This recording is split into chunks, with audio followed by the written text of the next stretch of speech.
Hi guys, so a lot of you have been asking me lately about dealing with rough times, hard times, and how to increase your self-esteem and self-love. And although I think I've made videos about it before, I think that it's worth revisiting this topic. Now I don't really feel this way anymore, and I only have some days that are a little bit worse than others, but usually it lasts like a couple of hours and then everything is back to good or very good. For those of you who have followed me for a longer time, I think that you would know that I have struggled with a lot of things during the past couple of years, and actually throughout most of my life. I was depressed and I had problems with borderline disorder and a lot of other things, and now I don't really have any of this anymore. Honestly, I feel like, I don't want to brag, but I really feel very, very, very happy. And I think the first thing that you need to know when you're struggling is that everything has an end point. Like, you will not feel this way forever. And I know that it feels like it's going to feel this way forever. And trust me, I was very pessimistic about what my life will be like in the future, because it felt like the agonizing pain will just last and last and like never end. But you can see I'm here talking to you, telling you that everything comes to an end. You just need to give yourself some time. To give you an example, in the spring 2016, I was feeling so bad. It was literally the lowest point of my life. And this feeling lasted for at least 3 or 4 months. And it was honestly like, I don't really want to revisit it even in my memory, because it just brought up everything, like all the trauma and pain that was inside of me came to the surface.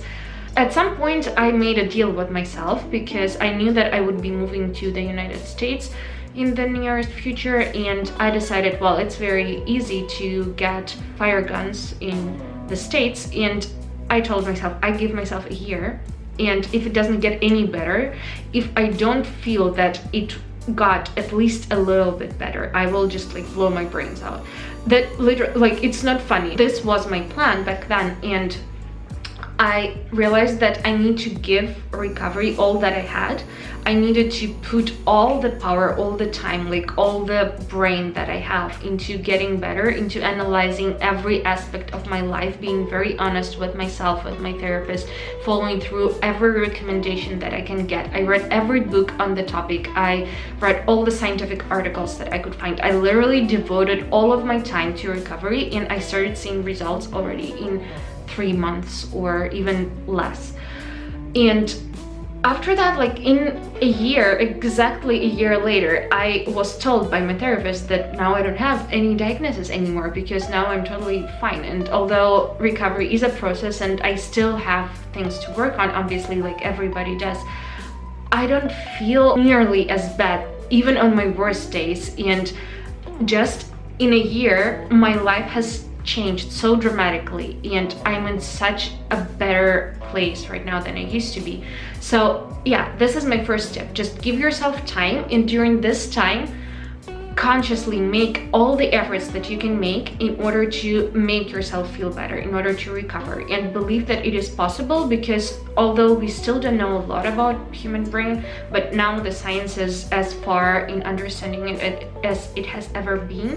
So I think that it's worth at least giving yourself a year. And by the way, I'm not encouraging you to do anything to yourself, like buying fire guns or committing suicide. Please don't understand it like that.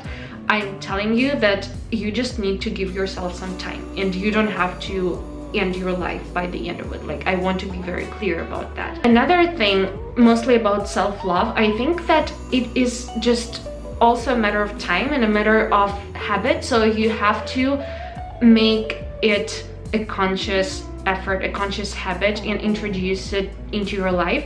For example, if you are not in peace with the way that you look, you can work with a therapist on that. You can stay in front of a mirror and repeat to yourself that you're beautiful and you're worthy of love, and you just create the habit of being kind to yourself and understanding, and it will make your life much better as well. One girl asked me if it's hard for me to share this kind of information about my past because I talk a lot and quite honestly about my feelings and what I was going through. But since it is in the past, I don't feel this way anymore, and it really feels like I'm talking about someone else because I am literally a different person now. And so for me, it's not hard to talk about it. And also I think that it can be very helpful to other people because I remember how much it helped me when I was struggling to hear other people's stories, and especially success stories that people who felt worse than me or the same as me managed to recover and live full happy lives. So that made me very, very hopeful back then.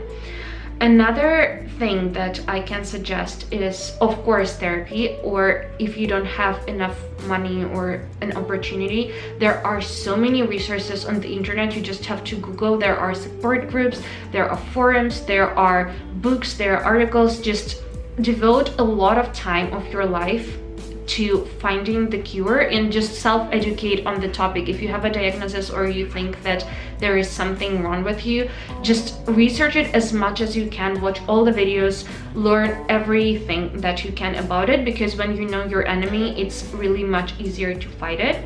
And also try to talk to your friends. When I started being more honest and open about what I was going through, I found out that like every one of my friends has either a relative or a friend who had experience with mental health, or were to mental hospital, or were depressed or suicidal or something like that. And although it is horrible to know how much people struggle with that, it was kind of comforting to know that I'm not the black sheep of the family or anything, that people go through that, and that it actually helped me understand that there was obviously a lot of things wrong with me, but it's not that uncommon, and it's not that like you're the only person going through this. I don't know, at least for me it was really helpful. I listened to a lot of TED Talks of people who went through crazy stuff, like being abducted, being kidnapped, being raped and human trafficked, and like a lot of other things, and they managed to rise above it. And one of the best things that I've heard during these talks was from a girl who was kidnapped and held hostage for 9 months, I think. She said they stole 9 months out of her life, and now she has a choice to either move on or let them steal more years and like her entire life contemplating about it. And I don't want to minimize anyone's experience. I think we all have our traumatizing memories and experiences, and everyone has struggled with something in their life. But it's very important to give yourself enough time to grieve about it and then move on, because you don't want to give your depression or your trauma or anything that has happened to you the power over your life, because you want to have your life to yourself and you want to be a happy person. And if you allow your mental illness or your whatever it is you're struggling with take control and steal years and months and decades out of your life, it's kind of your decision. I know that sometimes it can be more powerful than you, and again, I'm not minimizing any trauma or any experience anyone is going through, but after you give yourself time to get over it and grieve about it and be sad about it, you need to get yourself together and move on and fight for your life, because this is what will bring you to a happier place or a happy place. So I think that was it for today. If you have any more questions or tips for overcoming adversity, I will be extremely happy to hear about it in the comments. Thank you very much for watching my video, and I love you so much, guys. Be nice humans. See you in the next video, and goodbye.